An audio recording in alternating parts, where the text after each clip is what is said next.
Un autre sujet peut-être, c'est l'actrice Audrey Lamy. Vous avez vu ça sans doute ce week-end. Elle a refusé de porter plainte en apprenant l'identité des cambrioleurs de son domicile. Donc Audrey Lamy, c'est une actrice, comédienne que vous connaissez. Sa sœur, d'abord était entrée dans la lumière, Alexandra. Oui, exactement. Et puis ensuite Audrey a fait des films qui ont eu du succès. Elle a donc refusé de porter plainte puisqu'elle s'est fait cambrioler par des sans-papiers originaires d'Europe de l'Est. En octobre 2022, 3 individus se sont introduits dans son domicile dans le département de l'Hérault. La comédienne se trouvait en tournage à ce moment-là. Le 3 avril, le procès des 3 hommes s'est tenu à Montpellier à la suite d'une plainte déposée par le parquet. Audrey Lamy a déclaré se sentir touchée en plein cœur en apprenant leur situation. Elle a préféré laisser couler. Alors comprenez-vous cette décision? Est-ce que vous êtes surpris?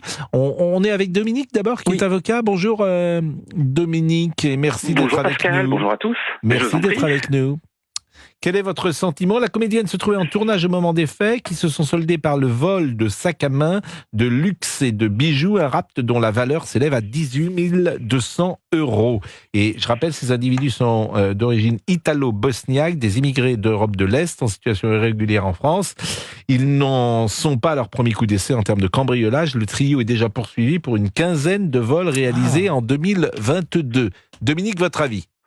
Oui, mais moi je suis avocat et en tant qu'avocat, j'ai une double position. Je trouve ça déplorable déjà vis-à-vis de Audrey Lamy elle-même et aussi vis-à-vis de la société, de l'image qu'on peut renvoyer, du message qu'on peut donner à ces personnes qui ont commis ce cambriolage.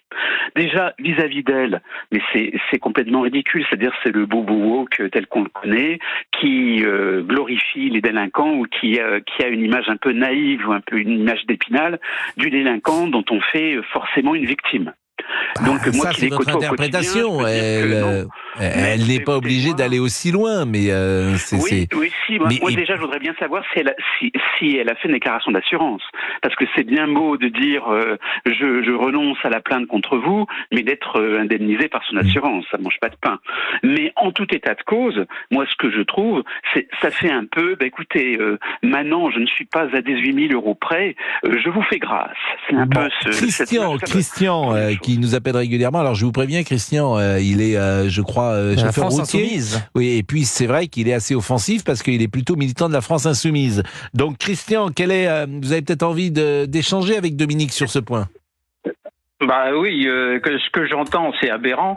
Déjà, c'est pas parce que je suis de la France insoumise, je suis libre de penser, et c'est pas la France insoumise qui me fait parler et réagir. Mais quand c'est aberrant, comme ce que je viens d'entendre, ça me choque aussi qu'un avocat puisse tomber de ce côté-là. Moi, j'estime, premièrement, que Madame Lamy a gagné cet argent.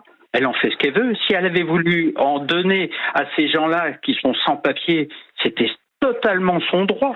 Donc là, c'est vous qui augmentez un petit peu la raison de son geste. À la limite, son geste est noble. Elle veut pas mettre de l'huile sur le feu et accabler ces gens-là. Après, vous êtes en train de faire leur carte de visite en disant c'est des super voleurs, machin, le truc. Je dis pas ça, j'ai pas super voleur. Mais vous êtes extraordinaire.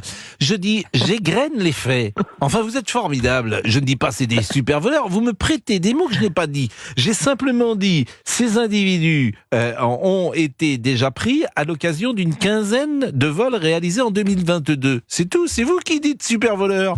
C'est vous qui le dites, c'est pas moi. Non, on parle. Non, c'est vous qui retracez leur qualification de super voleur. Mais faut pas. C'est vous. Je ne dis pas ça. Mais qu'est-ce que vous me dites? Vous auriez porté plainte ou pas? Mais vous, si par exemple, dans le même cas que Madame Lamy, si ce sont des personnes sans papier qui vous volent, je ne sais pas si vous avez une maison, un appartement, et qui vous volent pour une somme importante, vous portez plainte ou pas? Moi, je pense pas que je puisse avoir. Déjà, qu'est-ce qu'on pourrait me voler? Votre voiture, par exemple. Je suis en train de réfléchir. Vous avez une voiture? La voiture. Elle est assurée, donc ça serait l'assureur qui verrait à me rembourser pour. Non, mais il faut aller au bout. Faut aller au bout de l'histoire. Faut aller au bout de l'histoire. Sinon là, vous demandez pas à l'assurance de vous rembourser. Faut être cohérent. Si vous portez plainte, si vous portez pas plainte, non mais vous avez le droit d'avoir des bons cœurs. Qu'est-ce que vous voulez que je vous dise ça, c'est. Mais je vous pose une question simple. Est-ce que vous porteriez plainte? Vous me dites oui ou non? Je porterai plainte parce que c'est un bien qui m'est important pour me déplacer pour les activités que je fais. Donc forcément, là on parle d'un pécule engrangé par les salaires qu'elle a pu avoir. Ça n'a rien à voir avec un véhicule de première nécessité. Qu'est-ce que vous me dites là? Vous comparez quoi? Vous comparez n'importe quoi. Tout ça pour faire le buzz. J'adore vous savoir que je vais faire le buzz de rien du tout. Bon, restez tous les deux entre nous parce que restez tous les deux entre nous parce que là il est 11h56 et cette discussion. Mais arrêtez de penser que de me prêter des pensées que je n'ai pas. Je veux pas faire le buzz, Christian. Il est génial, Christian. Christian, vous êtes un génie. Et je vais vous poser une petite question tout à l'heure. Tiens, j'ai une petite question que je poserai tout à l'heure. Oh là là, oui. Oh là. Bon, Monsieur Blanc. À l'antenne. Ben voilà. C'est la meilleure vanne. C'est Monsieur Blanc à l'antenne. Mais gardez le micro près de vous. C'est plus pratique en radio en général. Monsieur Blanc, on marque une pause. Oui. Oula, vous avez vu qui est entré? Madame Dez. Non, oui. derrière vous. Alors allez, Paris Saint-Germain. Allez. Non, alors là, si vous pouviez ne pas danser, Jacques Vendroux, s'il vous plaît. Ah non, mais là, Jacques Vendroux danse. Si vous pouviez ne pas, là, Jacques, c'est pas possible. Vous savez que Jacques Vendroux a prévu cet été d'aller sur. Vous nous l'avez dit à l'antenne ou vous l'avez dit hors antenne? Je peux le dire à l'antenne. Ah, dites-le. Et qu'est-ce que vous avez prévu de faire cet été? Je vais réaliser un rêve. C'est-à-dire? Je vais aller sur la tombe de Frank Sinatra à Palm Springs. C'est mon idole. Mais il fait juste l'aller-retour. Pour moi, Sinatra est toujours là. Vous faites juste l'aller-retour? L'aller-retour sur la tombe de Frank Sinatra. Et puis une autre tombe, vous m'avez dit. Une autre tombe, parce qu'il fait partie des gens que j'aime beaucoup. Enfin, que j'aime beaucoup. Que j'admire ou j'admire pas. Enfin, qui m'impressionne. Alphonse Capone. Ah oui, vous faites la tombe. Je fais les deux. Oui. Al Capone. Vous allez sur la tombe d'Al Capone. D'Alphonse Capone. La tournée des tombes. Et à Chicago. Et vous faites juste l'aller-retour. L'aller-retour. Je fais Paris, Palm Springs, Chicago. Et vous avez pris les billets ou pas? Comment? Vous avez pris les billets? C'est fait. C'est fait. Donc vous partez le vendredi et vous revenez le dimanche. À peu près. Bon, je pense que vous êtes complètement fou. Je suis fou. Personne m'a. Et vous y allez tout seul? Peut-être avec quelqu'un, mais je peux pas vous dire. Il faut que je choisisse. J'invite quelqu'un. Ah bon? Qui parle très bien l'anglais. Et ça donne envie. Hein. Le tournée des tombes. La tournée des tombes. C'est la danse. C'est comment la danse des tombes? La danse des tombes de. On va appeler. Partez avec notre ami. Et peut-être que je vais faire Paris, Londres, Palm Springs, Chicago. Peut-être. En 3 jours. En 3 jours. Parce que je vais aller aussi sur la tombe de Gordon Banks. Le gardien des Anglais. 66, champion du monde. À tout de suite. D'accord. Jacques Vendroux et vous. Dans un instant, le journal de midi avec Émilie Dez. Et puis Pascal et vous revient donc avec Jacques Vendroux, l'invité aujourd'hui. Europe 1, 11h, 13h. Pascal Praud et vous. Nous sommes donc toujours avec Jacques Vendroux. On parlera tout à l'heure de football, mais on termine ces petits échanges entre Christian, je le présente quand même en disant qu'il est de la France Insoumise. Ah bah oui. Bon. Et Dominique qui est avocat. Et pourquoi je les fais échanger ensemble? Parce que l'actrice Audrey Lamy a refusé de porter plainte en apprenant l'identité des cambrioleurs de son domicile, des sans-papiers originaires d'Europe de l'Est. En octobre 2022, 3 individus se sont introduits dans son domicile, dans le département de l'Hérault. La comédienne se trouvait en tournage à ce moment-là. Et le 3 avril, le procès des 3 hommes s'est tenu à Montpellier à la suite d'une plainte déposée par le parquet. Audrey Lamy a déclaré se sentir touchée en plein cœur en apprenant leur situation. Elle a préféré laisser couler. Alors, nous avons un avocat, Dominique, qui explique que Madame Lamy a tort, sans doute, et qu'elle est une sorte de bobo, disiez-vous, wokiste, alors que simplement elle a peut-être du cœur. En tout cas, elle vit cette non-plainte comme une marque de cœur. Elle ne souhaite pas mettre, leur mettre la tête sous l'eau, comme on dit parfois. Et puis au contraire, Christian, lui, je ne sais pas vraiment d'ailleurs ce qu'il dit, Christian. Je ne sais pas si vous soutenez Madame Lamy, puisque vous-même vous dites que dans une situation identique, vous auriez porté plainte. Donc, quelle est exactement votre position là-dessus? Non, vous comparez n'importe quoi. Alors, je soutiens Madame. Oui. Non, mais c'est pas drôle, hein. Mais non, mais c'est pas drôle. Mais vous me dites que je dis n'importe quoi, c'est pas agréable. C'est pour ça que je souris. Excusez-moi, je vois pas en quoi c'est n'importe quoi.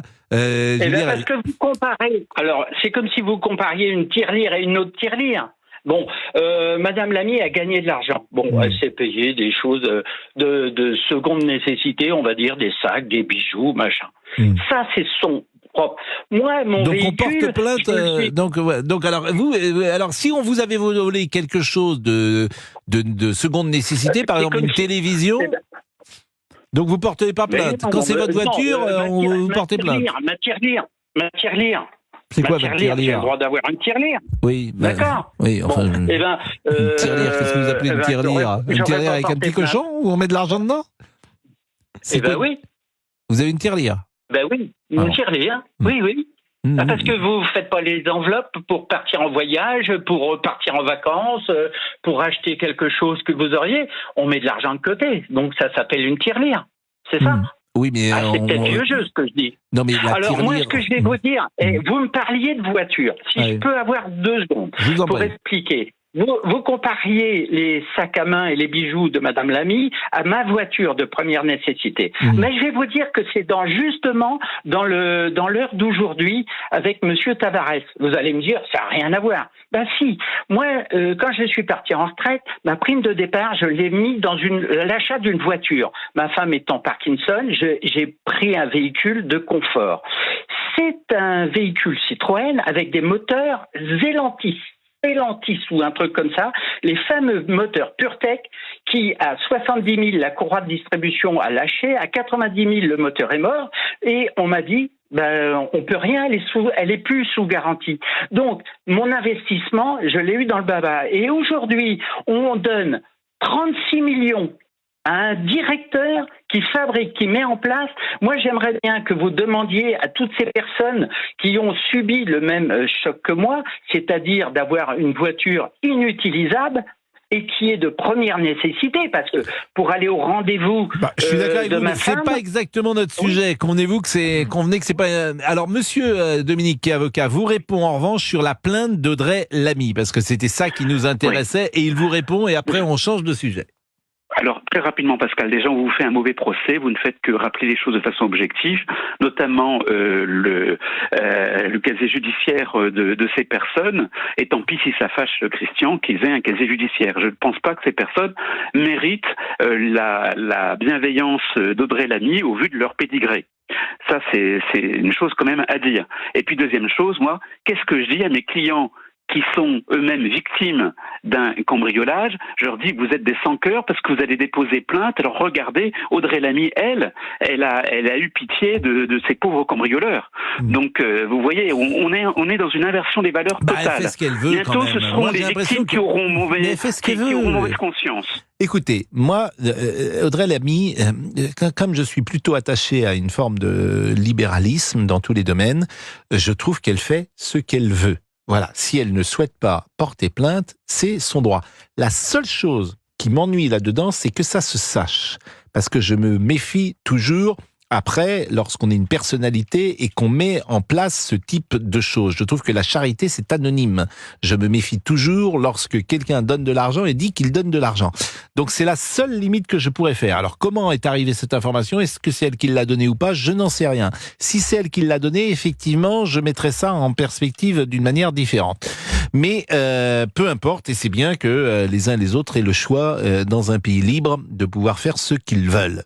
Merci Dominique, en tout cas, on va marquer une pause. Oui, Olivier Guénec ? Est-ce que je peux lire 2 petits commentaires rapidement ? Oui, je vous en prie. Il y en a beaucoup, ça a énormément fait réagir. Mais c'est vrai parce que c'est j'ai vu que ça fait réagir, ce genre de sujet. Tout le monde a un avis. Alors, on a Véronique sur la page qui nous écrit, ça s'appelle de la complicité, elle n'a plus qu'à les nourrir et les accueillir dans sa propriété. C'est pas ce qu'elle dit, non. Et on a également Christine, toujours sur la page. Bravo Madame Lamy, ça va donner des idées aux autres, maintenant c'est open bar. Voilà. C'est pas non plus ça. Oui, mais c'est le ton des commentaires. Oui, alors, bien sûr, voilà. Mais c'est pas oublié ça. Bon, mais je remercie Christian, donc qui est parti manifestement. Et on va faire plaisir à notre ami Jacques Vendroux. Alors, si vous souhaitez partir en vacances cet été pendant 3 jours, puisqu'il cherche quelqu'un pour le moment, le choix n'est pas fait encore. Le choix est fait, mais je peux pas l'annoncer encore officiellement. Voilà. Ah. Pourquoi ? Je vais partir avec mon amoureuse. Voilà. Mais elle est contente d'aller. Non, ça l'emballe pas vraiment. Ah bon C'est surprenant. C'est surprenant parce que tu vas. Pas son truc. Oui, non, mais pourquoi un beau programme. Si vous me permettez, quoi, chacun fait ce qu'il veut là aussi de sa vie. Mais pourquoi vous en profitez pas pour rester quelques jours à Palm Springs? C'est un challenge.